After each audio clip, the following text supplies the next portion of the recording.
Mga kapatid, sa patuloy na tariff war ng China at Amerika, ang China merong ginawang hakbang na gumulat sa buong mundo, mga kapatid. Nagkakagulo rin sa social media ngayon, sa online. Dahil in-expose ng China yung mga western brands, yung mga mamahalin, mga luxury brands, mga kapatid, na mabibili mo ng daan-daang libo, milyon ng halaga. Sa kanila pala ginagawa, mga kapatid. Made in China, mga tol. Halimbawa na lang nito 1,400, mga kapatid, ang puhunan para sa isang Birkin na ibinibenta ng $38,000. $1,400 ang Birkin na ibinibenta ng $38,000. Convert mo na lang kung magkano halaga niyan, mga kapatid, sa peso. Ngayon, sabi rito, China calls out Western brands. At ngayon ay nagkakagulo nga sa mga social media dahil dito sa in-expose na to ng China. At inaaya, mga kapatid, yung mga mahihilig sa mga luxury brands na imbis bumili ka ng ganyan na nagkakahalaga ng almost $40,000 o nagkakahalaga ng humigit kumulang 1,000,000 na mahigit, mga tol, bumili ka na lang sa kanila, mga tol. Doon ka mismo bumili sa manufacturer. Mas mura. Siyempre, nagkakagulo yung mga mahihilig sa mga luxury brands, mga tol. Diba? Yan ang bawi ng China doon nga sa ginagawa ni Trump na pagpataw sa kanila ng sobrang taas na taripa. Diba? Grabe tong labanan na to. Ito, mga kapatid, panoorin natin mula rito sa first post. Mga kapatid, yung about dito nga sa in-expose ng China, Himay-himayin natin to, pag-usapan natin to, mga kapatid. Bago natin to simulan, wag mong kalimutan mag-subscribe. Click mo na rin ang notification bell para ma-notify ka whenever na may mga bago tayong reaction video tulad nito. Huwag na natin patagalin pa, panoorin na natin to, mga tol. China exposes Western luxuries dirty secret. Naku! Once upon a time, luxury was made in Europe. France had Chanel, Italy had Gucci, the UK had Burberry. The West made these brands. The Once upon a time. East made the knockoffs. That was how it worked. But today the picture is quite different. China manufactures a vast majority of luxury goods, sometimes legally, sometimes questionably, but always quietly. Kahit nga do yung may napanood ako isang beses, mga tol, yung mga iPhone na ibinebenta ng sobrang mahal, mga tol. May sinabi nung lalaki, alam nyo ba kung magkano lang ang cost nito sa China, sa manufacturing company? Ganito lang ang presyo nito, parang nasa $10 lang ata, mga tol. O mga ganun. Tapos binibenta ng almost $1,000. That's how it was until last week. But now, those Chinese factories are speaking up, and that too on TikTok. Do you recognize this style, this bag? Of course you do. For the past more than 30 years, we have been the OEM factory for most of the luxury brands around the world. Ibig sabihin ng OEM, Original Equipment Manufacturer, sila yung gumagawa, mga kapatid, ng mga produkto, tapos ibinebenta nila yon o ino-order siguro sa kanila, mga kapatid, o sa kanila pinapagawa nung isang company na maglalagay ng logo, at yun ang nagpapamahal sa isang produkto, yung value. Yun ang nagbibigay ng value, yung logo na yon. Kadalasan naman kasi, mga tol, pangalan talaga yung binibili ng tao Kahit na hindi ganun kaganda yung design, pero syempre maganda yung materials nun Pero kahit na hindi ganun kaganda yung design, basta doon sa logo na nakalagay, nagkakaroon siya ng value. Naalala ko nga, may nakita ako, mga tol Supreme. Yung Supreme, mga tol, kahit ilagay mo sa bato, sa bricks, nagiging nagkakaroon ng presyo dahil nga doon sa logo na yon. Dahil doon sa value. Yun yung importante kasi doon yung logo Ito. Past more than 30 years, we have been the OEM factory for most of the luxury brands around the world. Gucci, Prada, Coach, Louis Vuitton, you name it. But for this, I am not proud because we were only making our wages. The profit margin for the people who are actually making the bags are very low. Lit nang kinikita nila yung mga taong gumagawa ng bags. Diba? Ang liit lang kasi nung puhunan talaga nung mga yon. Maramihan kasi yon mga tol eh. Pero pag ibinebenta na, sobrang taas ng patong. The reason is quite clear. The US and China are fighting a trade war. Washington has imposed 245% in tariffs on China. Big mistake, be ready to be exposed. Sabing ganun ng China. Ayan na, in-expose na nila. So Beijing is sitting back, not just with reciprocal tariffs or restrictions, but also with a luxury expose. You know, who is producing high-quality accessories for those luxury brands like Chanel, Estee Lauder, Ano, yung mga sikat na brand, naka-Chanel ka, made in China pala yan eh. L'Oreal. You were saying you are the supplier behind all these beauty accessories for those big luxury brands? L'Oreal, MAC, Chanel, Bobbi Brown, and even Rosewood Hotel. Ooh. All these videos have a similar setup. There's a person standing in a factory. They show off luxury goods. They mention the prices. And that is a shocker. I guess everyone knew that luxury goods were overpriced. All is sale price. But the markup and the way it is being presented has caught people's attention. Eto na. Take a Birkin bag, for example. We told you Birkin about bag. this yesterday. A video claims that a bag is made in China for $1,400, all things included. $1,400. 1,400 mga tol. Medyo may kamahalan na rin yun para sa puhunan. Kung i-convert po yan dito sa ating pera mga kapatid, nasa 60 to 70 mga kapatid, 70,000 mga ganyan. Diba? Pero pag binili mo na doon sa mismong Birkin, 38,000 na siya. Humigit kumulang 1,000,000 mga tol. Ganun kalayo yung diferensya ng itinaas na presyo dahil doon sa logo na Birkin. And how much does Hermes sell it for? $38,000. That's a markup of over 2,600%. Kaya talaga yumayaman yung mga may-ari nito mga tol, no? 2,600% markup. Grabe. To sum those up, the total cost will be $1,400 USD for one Birkin out of factory. But why Hermes? Maganda rin naman kasi talaga yung materials, kaya ganun kalaki yung puhunan. 1,400. Malaki na yon mga tol para sa ating mga ordinaryo. Pero yung mga bumibili ng 38,000 na halaga ng bag, syempre pag ito nakita nila, makikita nila mga kapatid, teka, baka pwede na rin tayong bumili mismo doon kaysa bumili tayo sa mismong shop o sa mismong boutique. Baka pwede na nating bilhin niya mismo sa manufacturer kasi yun ay inaalok ng China eh. Punta kayo rito sa amin, bumili kayo ng bag. Meron nga silang inirelease mga kapatid, visa-free. Mag-shopping ka sa kanila ng mga produkto, visa-free for 240 hours. That's equivalent for 10 days. Pwede kang mag-shopping sa kanila, visa-free. Ng mga luxury bag. Kaya ayan ngayon sa mga may hilig sa mga luxury bag, nagkakagulo ngayon sila at gusto nila magpunta doon mga tol para mag-shopping. This will charge you 38,000 USD for one bag. That's because more than 90% of the price is paid for its logo. But if you do not care about the logo, you just want the same quality, same material, you can just buy from us. Because for our bags, we use exactly the same material, same leather, same hardware, same edge oil. Lahat same. Imagine that. For years, luxury brands have carefully curated a fantasy. Part heritage, part exclusivity, and a whole lot of gloss. Siyempre, marketing.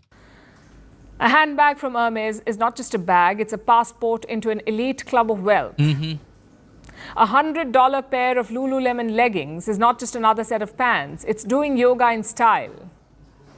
But China is now breaking this illusion one video at a time. It is appealing to Western customers directly with one message. Buy that Birkin, but buy it directly from the source. You will not get the Hermes logo, but at least it will be $37,000 cheaper. So what is Beijing hoping to achieve with this? And more importantly, should you buy these products? Is a $1,400 Birkin too good to be true? And first things first, this is China we are talking about, so take all of this with a pinch of salt, maybe the whole shaker. Mga Louis Vuitton, no? The videos may just be propaganda supported by state-backed actors with ring lights. The bags may be knockoffs. Yung mga sapatos, nagkakahalaga ng mga 100,000 rin, mga 60,000, 70,000. Grabe sapatos, ang mahal, no? After all, China is the world's biggest counterfeit producer. It makes 86% of the world's fakes and copies. 86%. So it could be a very high quality dupe. Pwede rin, di ba? Pwede rin. Kasi kilala ang China, mga kapatid, sa paggawa ng mga peke. At kayang-kaya nilang gayahin lahat, mga tol. Kahit isang buong syudad, kaya nilang gayahin. Sa China, may napanood ako mga vlogger, nagpunta sila sa China. Meron silang doon, replika ng Paris. Talagang ginaya nila, mga kapatid. May Eiffel Tower din. Ang galing. Mahusay itong bansang to, mga tol, sa pag-duplicate, sa pag-replika. But Beijing's aim here is not to sell these products. It is to undermine Western luxury. You see, luxury brands have spent decades spinning tales. Tuscan leather artisans, French ateliers lit by candlelight, bags stitched by hand. But behind all of this lies a very pragmatic reality, the reality of globalized manufacturing. The bag may say made in Italy, but it's quite possible that only the clasp was attached in Italy. The rest of the bag was made in China. That's a very real possibility. So what these videos do is shatter that image of luxury. And not just that, they're also trying to kill two birds with one stone. Ganon gumante ang China. Ganon sila gumante. Ganon sila mga kapatid. Ganon sila magpakalat ng nila. Biruin mo, mga kapatid, lahat sila nagkakaisa, pati yung mga manufacturer, mga tol, sumasama sa expose na ganyan. Kahit sabihin na lang natin totoo, mga tol, sabihin natin totoo sa kanila nagpapagawa yung mga mga luxury brands na yan. In-expose mo di hindi na kami magpapagawa sa'yo. Di ba? Di nawalan pa sila ng customer. Pero mga tol, ganito sila, no? Matatag ang nila, pagkakaisa nila. They're taking on Western brands and they're also stirring economic nationalism in China. For years, made in China was seen as cheap. These videos are rebranding it as luxurious. They aim to show China as a producer of quality, not just quantity. Isa pa rin yan. Magandang rin yan. Magandang punto rin yan. Ipinapakita lang dito ng China, mga kapatid, yung brand na itinatak sa kanila na China brand, pangit yan, hindi maganda quality niyan. No, dito unti-unti nilang binubura. Pangit ba China brand? Baka hindi nyo alam. Yung mga bag na meron kayo na nagkakahalaga ng milyon-milyon, dito sa amin ginawa yan. O di ang ganda ng quality ng gawa namin. Di ba? Magandang yun, mga kapatid. Pinapakita ng China rito. So should you buy them? Well, it is an expensive gamble. You may end up with the real thing, or you may end up with a costly counterfeit, and chances are you won't be able to tell the difference. Also, it depends on what you're really looking for. Are you looking for authenticity? Are you looking for quality? Or do you just want the brand logo? Because let's face it, a Birkin is never just a bag. When you pay $38,000 for any bag, you're not really paying for the stitches or the leather, you're paying for the story. Yeah, tama rin yun. Tama rin yun, mga kapatid. Kasi alam nyo, sa totoo lang wala namang makakapagsabi kung original yung bag mo o peke. Lalong-lalo na kung talagang mahusay ang pagkakagawa, ikaw lang din. Kasi ikaw nakakaalam nun, mga kapatid . Pero ito kasi ang diferensya. Kapag bumili ka mismo sa butik, diba, ando dun din yung experience na naranasan mong humarap ka doon sa mga sales service nila, nakakuha ka ng special treatment. Kasi may mas special treatment pag bumibili ka ng bag. Minsan, sineservan ka pa ng mga kung ano-anong drinks dyan saka mga pagkain, di ba? Yung experience, yung story, magbi-video ka, nasa loob ka ng Louis Vuitton na shop, di ba? Iba pa rin yun. Kasama yun sa binabayaran mo.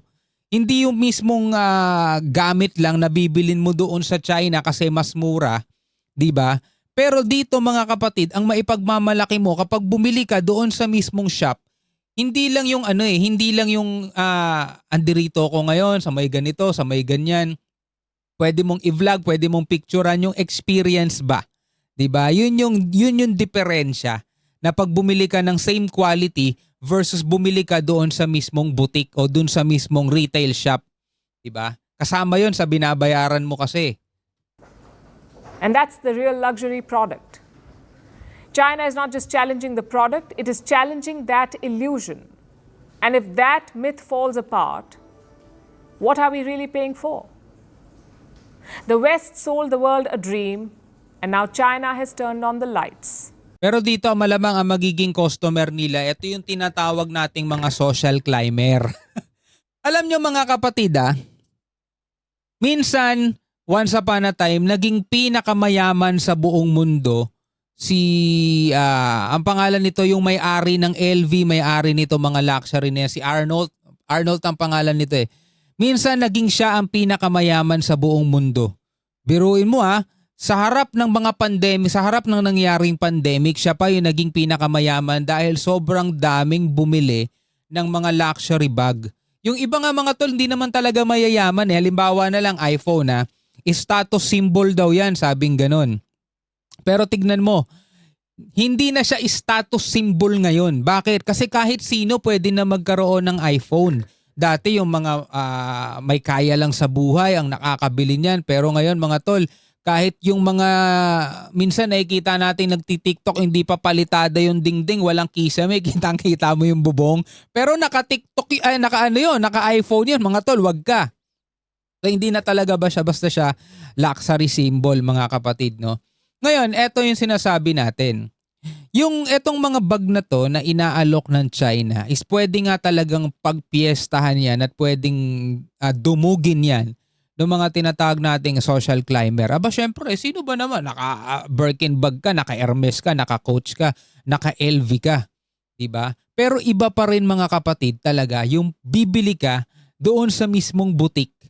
Iba, masasabi nating iba pa rin. Kasama, oo, mas mahal. 2,000 plus % na mas mahal siya kaysa doon sa inaalok ng China. Pero masasabi mo talagang original yung binili mo. Hindi makakatulog ka ng mahimbing. Magkakaroon ka ng peace of mind na teka, gumastos ako ng $1,400 which is nasa 70,000 o 80,000 pesos yun. Pero wala kang peace of mind kasi binili mo lang siya dun eh. Alam mo yun? Binili mo lang siya dun, hindi mo siya binili sa mismong butik. Diba? Wala kang resibo na galing mismo sa Louis Vuitton. Wala kang, yung mismong mga palatandaan o maipagmamalakoy, may resibo yan, galing mismong LV yan.